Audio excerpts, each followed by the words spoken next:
Hi, in this video, I'm going to be telling you the #1 reason why married couples fight, and I'm also going to show you different ways that you can cope during these times when you're around these uncomfortable situations.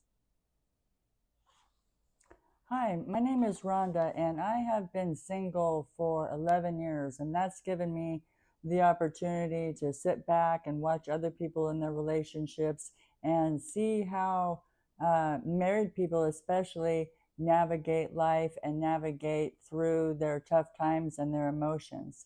And I had a pretty surprising experience this last week. I stayed with a couple of my friends for a few days, and one of the very first thing that Susan told me is that Frank had told her, all you guys are going to do is be talking about me. And I was kind of surprised at that because I don't have any reason to talk about him. But as the evening went on, one of the evenings went on, I could see what was going on. And by him saying that, he intended to do that. He intended to make that happen, obviously, because his behavior was atrocious. And granted, they've been drinking, but it doesn't excuse any of the things that came out of his mouth that evening. And so it started off with us playing a game of dice. And there was at one point in time, Susan was scoring and Frank was counting and I was counting and we're all counting. And there was a miscount on one of the plays and they couldn't agree on what the right number was. And for me, I'm like, oh, it's just a game, just pick a number. Well, Frank gets up and he gets all mad about it and makes it all about him. And yeah, sure, he doesn't know how to count, and he storms off and he goes inside.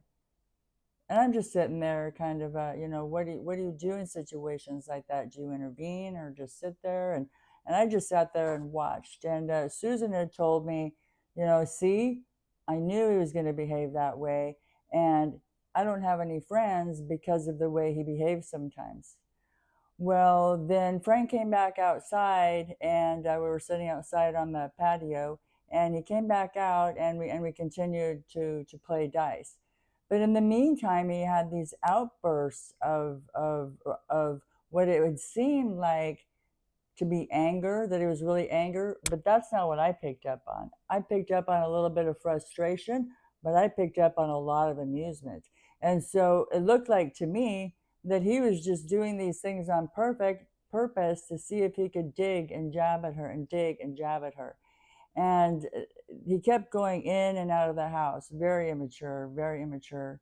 But I looked at her and I said, I don't like the things that he's saying to you, but I'm not quite sure what to do or how to intervene, because they're both adults and they both know what's right and what's wrong. They both know how to stand up for themselves. And this was just it became a very awkward situation because this pattern of him coming in and out of the house kept continuing over and over and over again.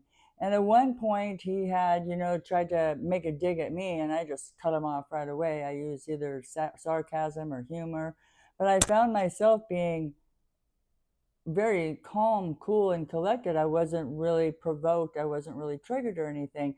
I didn't like what was going on and what was being said, but I wasn't sure that I should intervene. I used it more of a learning experience for myself.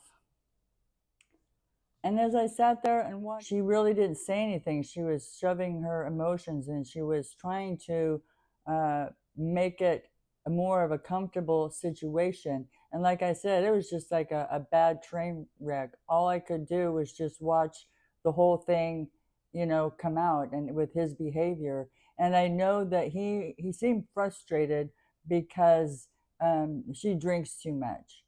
And I think that was part of it, but it came out totally, totally wrong, cutting her down for everything. And I mean, everything. And I wanted to say something, but I just sat back and watched him and I watched her take it. That was the most incredible thing. And like I said, I know she was doing that so it didn't start a big old huge argument right in front of me. But what I was watching Frank doing throughout this whole thing is to manipulate things and try to control the situation and change his behavior for whatever reason, for recognition, and to cut my friend down and make her feel guilty and ashamed. And I mean, some of the things he was saying, I was just blown away by.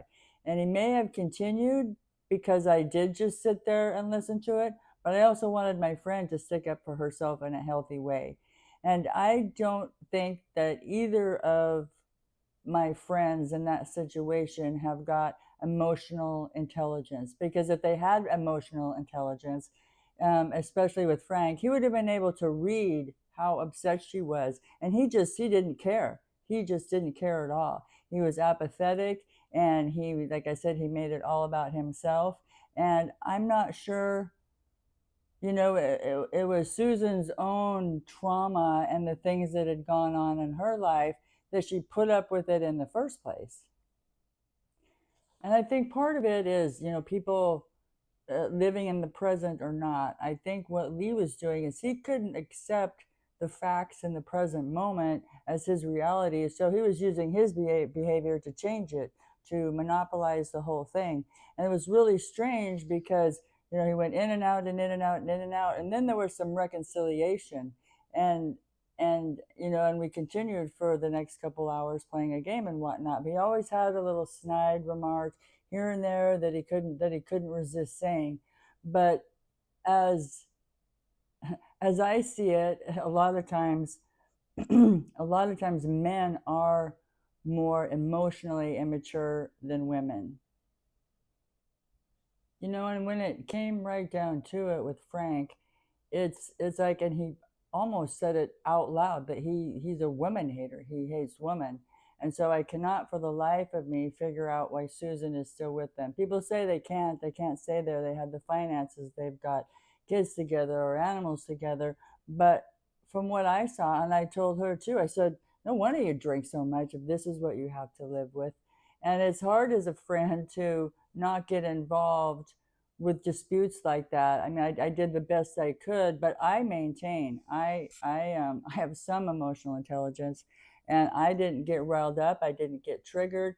I became a little bit protective at some point in time, but I honestly, I would have intervened if there would have been violence. But out of morbid curiosity, I just wanted to see how bad people could get or how low it could go. And that might be horrible of me, but I I I didn't know what else to do. But what I want to ask of you is, do you think Frank is a narcissist? Well, and so if you like this video, like and subscribe, and we'll catch you next time.